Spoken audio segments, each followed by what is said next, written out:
നമസ്കാരം. Iran Israel സംഘർഷത്തിൽ അയവ് വരാത്തത് മൂലം ഇന്നത്തെ ട്രേഡിംഗ് സെഷനിൽ ഇന്ത്യൻ മാർക്കറ്റ് 1% ഇടിഞ്ഞു. ഇന്ത്യൻ മാർക്കറ്റ് മാത്രമല്ല, ഗ്ലോബൽ മാർക്കറ്റിലുടനീളം വീക്ക്നെസ് പ്രകടമാണ്. പ്രധാനപ്പെട്ട ഏഷ്യൻ ഇൻഡെക്സുകളൊക്കെ നെഗറ്റീവ് സൈഡിലാണ് ക്ലോസിംഗ് നൽകിയത്. കൂടാതെ അമേരിക്കൻ മാർക്കറ്റ് ഇപ്പോൾ 0.6% ഇടിഞ്ഞ് ട്രേഡ് ചെയ്യുകയും ചെയ്യുന്നു. ഗ്ലോബൽ മാർക്കറ്റും ഇന്ത്യൻ മാർക്കറ്റുമൊക്കെ നെഗറ്റീവായി റിയാക്ട് ചെയ്യുന്നതിന് പിന്നിലെ ഏറ്റവും പ്രധാന കാരണം ക്രൂഡിൻ്റെ വിലയിലുണ്ടായിരിക്കുന്ന വർധനവ് തന്നെയാണ്.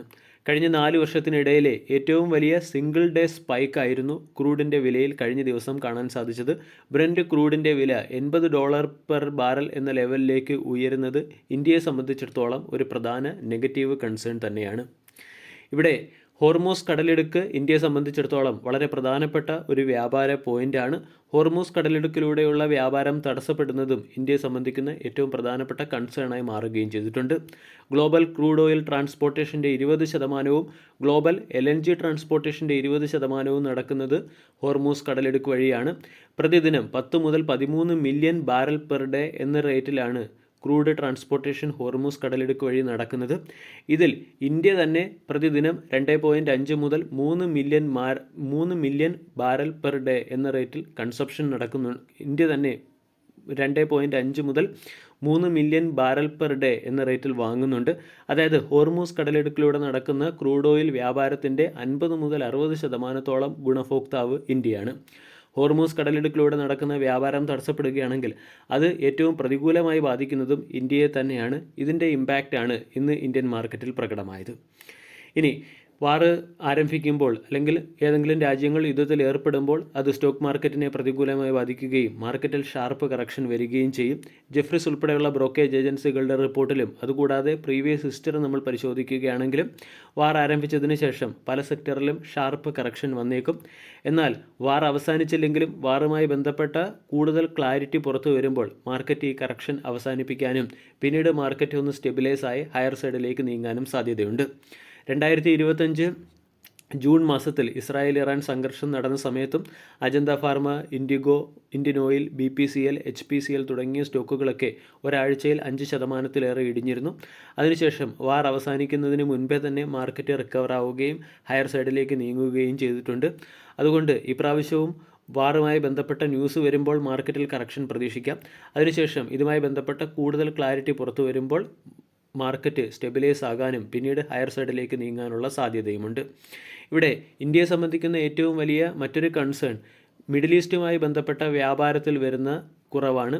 പ്രതിവർഷം ഏകദേശം $75 ബില്യൺ എക്സ്പോർട്ടാണ് ഇന്ത്യയും, അല്ലെങ്കിൽ $75 ബില്യൺ വ്യാപാരമാണ് മിഡിൽ ഈസ്റ്റും ഇന്ത്യയും തമ്മിൽ നടക്കുന്നത്. ഇവിടെ മിഡിൽ ഈസ്റ്റിൽ ഉടലെടുത്തിരിക്കുന്ന ഈ ഒരു സംഘർഷാവസ്ഥ മൂലം വ്യാപാരം അത്ര ശരിയായ രീതിയിൽ നടക്കുകയില്ല. ഇത് ഇന്ത്യയെ സംബന്ധിക്കുന്ന ഒരു പ്രധാന കൺസേണായി മാറിയിട്ടുണ്ട്. അതുപോലെ തന്നെ ഹോർമൂസ് കടലിടുക്കിൻ്റെ പ്രാധാന്യത്തെക്കുറിച്ച് നമ്മൾ ആൾറെഡി ഡിസ്കസ് ചെയ്ത് കഴിയുകയും ചെയ്തു. ഇനി ഏതൊക്കെ സെക്ടറിനെയാണ് ഇസ്രായേൽ ഇറാൻ സംഘർഷം തുടർന്നു പോവുകയാണെങ്കിൽ പ്രതികൂലമായി ബാധിക്കുന്നത് എന്ന് മനസ്സിലാക്കാം. ഒന്നാമത്തേത് ഓയിൽ മാർക്കറ്റിംഗ് കമ്പനികളെയാണ്. കാരണം ക്രൂഡിൻ്റെ വില വർദ്ധിക്കുന്നതും ക്രൂഡിൻ്റെ ട്രാൻസ്പോർട്ടേഷൻ വർദ്ധിക്കുന്നതും ഓയിൽ മാർക്കറ്റിംഗ് കമ്പനികളുടെ പ്രോഫിറ്റിനെ പ്രതികൂലമായി ബാധിക്കും. ഇന്ത്യൻ ഓയിൽ, BPCL, HPCL തുടങ്ങിയ കമ്പനികളെയാണ് ഇത് ഏറ്റവും പ്രതികൂലമായി ബാധിക്കുന്നത്. ജെഫ്രീസിൻ്റെ റിപ്പോർട്ട് പ്രകാരം ബ്രന്റ് ക്രൂഡിൻ്റെ വില $80 പെർ ബാരൽ എന്ന ലെവലിന് മുകളിലേക്ക് ഉയരുകയാണെങ്കിൽ ഗവൺമെൻറ് റീറ്റെയിൽ ഫ്യൂവൽ പ്രൈസ് ഉയർത്താൻ നിർബന്ധിതരായേക്കും, അല്ലെങ്കിൽ ഫ്യൂവലിന് മുകളിലുള്ള എക്സൈസ് ഡ്യൂട്ടി കുറയ്ക്കാൻ നിർബന്ധിതരായേക്കും. ഇത് ഇന്ത്യയുടെ തന്നെ റവന്യൂവിനെയാണ് കുറയ്ക്കുന്നത്. മറ്റൊരു പ്രധാന അപ്ഡേറ്റ്, ഓരോ $10 പെർ ബാരൽ എന്ന റേറ്റിൽ ഫ്യൂവലിൻ്റെ വില വർദ്ധിക്കുന്നതനുസരിച്ച് അത് ഇന്ത്യയുടെ കറണ്ട് അക്കൗണ്ട് ഡെഫിസിറ്റിൽ 35 ബേസിസ് പോയിൻറ്റിൻ്റെ ഇമ്പാക്റ്റും CPI-യിൽ അതായത് കൺസ്യൂമർ പ്രൈസ് ഇൻഡെക്സ് ഇൻഫ്ലേഷനിൽ 25 ബേസിസ് പോയിൻറ്റിൻ്റെയും ഇമ്പാക്റ്റ് ചെലുത്തിയേക്കും. അതുകൊണ്ട് ക്രൂഡിൻ്റെ വില വർദ്ധിക്കുന്നത് ഇന്ത്യയെ സംബന്ധിക്കുന്ന നെഗറ്റീവ് അപ്ഡേറ്റാണ്. രണ്ടാമത്തേത് ഗ്യാസ് ഡിസ്ട്രിബ്യൂഷൻ സെക്ടറിലെ കമ്പനികളെയും ഈ വാർ പ്രതികൂലമായി ബാധിച്ചേക്കും. Indraprastha gas limited, Mahanagar gas limited, Gujarat gas limited തുടങ്ങിയ സ്റ്റോക്കുകളെയൊക്കെ വാർ നെഗറ്റീവായി ബാധിക്കാനുള്ള സാധ്യത വളരെ കൂടുതലാണ്. വാർ തുടർന്ന് പോവുകയാണെങ്കിൽ ഹോർമൂസ് കടലിടുക്ക് വഴിയുള്ള ചരക്ക് നീക്കത്തെ അത് തടസ്സപ്പെടുത്തുകയും അതുവഴി LNGയുടെ പ്രൈസ് വർദ്ധിക്കുന്നതിന് പിന്നിലെ പ്രധാന കാരണമായി പ്രവർത്തിക്കുകയും ചെയ്യും. കൂടാതെ LNGയുടെ പ്രൈസ് വർദ്ധിക്കുന്നത് ഗ്യാസ് ഡിസ്ട്രിബ്യൂഷൻ സെക്ടറിലെ കമ്പനികളെയും പ്രതികൂലമായി ബാധിക്കും. മൂന്നാമത്തേത് ഏവിയേഷൻ സ്റ്റോക്കുകളെയാണ്. പ്രത്യേകിച്ചും മിഡിൽ ഈസ്റ്റിലേക്കുള്ള ഏവിയേഷൻ ഇന്ത്യയെ സംബന്ധിച്ച വളരെ പ്രധാനപ്പെട്ട ഒരു ഇൻകം സോഴ്സ് തന്നെയാണ്. ഇൻഡിഗോയുടെ ഇൻ്റർനാഷണൽ കപ്പാസിറ്റിയിൽ 30 മുതൽ 40% റൂട്ടും മിഡിൽ ഈസ്റ്റ് ബേസ്ഡ് ആയിട്ടുള്ളതാണ്. ഇവിടെ മിഡിൽ ഈസ്റ്റിലേക്കുള്ള ഫ്ലൈയിങ് കുറയ്ക്കുന്നത് ഇൻഡിഗോയുടെ തന്നെ ഓപ്പറേഷണൽ കപ്പാസിറ്റിയിൽ 10 മുതൽ 12% കുറവ് വരുത്തുകയും ചെയ്യും. അതോടൊപ്പം തന്നെ ഫ്യൂവലിൻ്റെ വില വർദ്ധിക്കുന്നത്, ഏവിയേഷൻ ഫ്യൂവലിൻ്റെ വില വർദ്ധിക്കുന്നത് കമ്പനികളുടെ ഓപ്പറേറ്റിംഗ് കോസ്റ്റ് ഉയർത്താനും പ്രോഫിറ്റ് മാർജിൻ കുറയുന്നതിനും പിന്നിലെ പ്രധാന കാരണമായി പ്രവർത്തിക്കും. മിഡിൽ ഈസ്റ്റിൽ തുടർന്നു വരുന്ന ഈ ഒരു അസ്ഥിരത ഹോസ്പിറ്റാലിറ്റി ആൻഡ് ടൂറിസം സെക്ടറിനെയും പ്രതികൂലമായി ബാധിക്കും. മിഡിൽ ഈസ്റ്റിലേക്കുള്ള കണക്ടിവിറ്റി കുറയുകയാണെങ്കിൽ ഇന്ത്യയിലേക്കുള്ള ടൂറിസ്റ്റുകളുടെ എണ്ണം കുറയാൻ സാധ്യതയുണ്ട്. ഇത് ഹോസ്പിറ്റാലിറ്റി സെക്ടറിനെയും ടൂറിസം സെക്ടറിനെയും പ്രതികൂലമായി ബാധിക്കും. അതോടൊപ്പം തന്നെ ഹോസ്പിറ്റൽ സെക്ടറുകളെയും ഇത് പ്രതികൂലമായി ബാധിക്കും. കാരണം മെഡിക്കൽ ടൂറിസം ഇന്ത്യയുടെ ഒരു പ്രധാന റവന്യൂ സോഴ്സാണ്.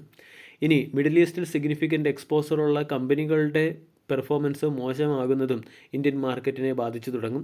ഉദാഹരണം L&T എന്ന കമ്പനിയുടെ കൺസോളിഡേറ്റഡ് റവന്യൂവിൻ്റെ 25% കമ്പനി ജനറേറ്റ് ചെയ്യുന്നത് മിഡിൽ ഈസ്റ്റിൽ നിന്നാണ്. L&T ഇന്ത്യൻ മാർക്കറ്റിൽ സിഗ്നിഫിക്കൻ്റ് വെയിറ്റേജ് ഉള്ള കമ്പനി ആയതുകൊണ്ട് അത് ഇൻഡെക്സിൻ്റെ പെർഫോമൻസിനെ പ്രതികൂലമായി ബാധിക്കും. ന്യൂജൻ സോഫ്റ്റ്വെയർ എന്ന കമ്പനിക്ക് 30% റവന്യൂ കമ്പനി ജനറേറ്റ് ചെയ്യുന്നത് മിഡിൽ ഈസ്റ്റിൽ നിന്നാണ്. മിഡിൽ ഈസ്റ്റിൽ നടക്കുന്ന ഈ ഡിസ്ട്രപ്ഷൻസ് വരുന്ന ക്വാർട്ടർലി സെഷനിൽ കമ്പനികളുടെ പെർഫോമൻസിനെ പ്രതികൂലമായി ബാധിക്കാനും അതിൻ്റെ ഇമ്പാക്റ്റ് ഇന്ത്യൻ മാർക്കറ്റിൽ പ്രതിഫലിക്കാനും സാധ്യതയുണ്ട്. Dabur, Titan, Ajanta pharma, Biocon, Cipla, hospital chain സെക്ടറിലെ പല പ്രമുഖ കമ്പനികളുടെയും പ്രോഫിറ്റിലും റവന്യൂവിലും കുറവ് വരാനുള്ള സാധ്യത കാണും ഈ വാർ തുടർന്നു പോവുകയാണെങ്കിൽ. ഇനി ഈ വാറിൻ്റെ ബെനിഫിറ്റ് ലഭിക്കാൻ സാധ്യതയുള്ള ഒരേ ഒരു സെക്ടർ ഡിഫൻസ് സെക്ടർ മാത്രമാണ്. മിഡിൽ ഈസ്റ്റിൽ ഉടലെടുത്തിരിക്കുന്ന ഈ അസ്ഥിരത മൂലം ഇന്ത്യയുടെ ക്യാപിറ്റൽ എക്സ്പെൻഡിച്ചർ വർദ്ധിപ്പിക്കേണ്ടത് അത്യാവശ്യമായി തുടരും. ഇതിൻ്റെ പശ്ചാത്തലത്തിൽ 18% CAGR കൂടിയുള്ള ഡിഫൻസ് ക്യാപെക്സ് വരും സമയങ്ങളിൽ പ്രതീക്ഷിക്കാം. ഇത് 2026-31 ഫിനാൻഷ്യൽ ഇയറിൽ 25% CAGR കൂടി വളരാനും സാധ്യതയുണ്ട്.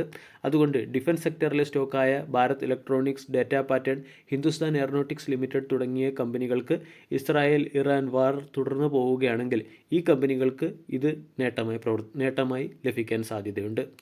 വീഡിയോ എല്ലാവർക്കും ഇഷ്ടമായി എന്ന് വിശ്വസിക്കുന്നു. താങ്ക്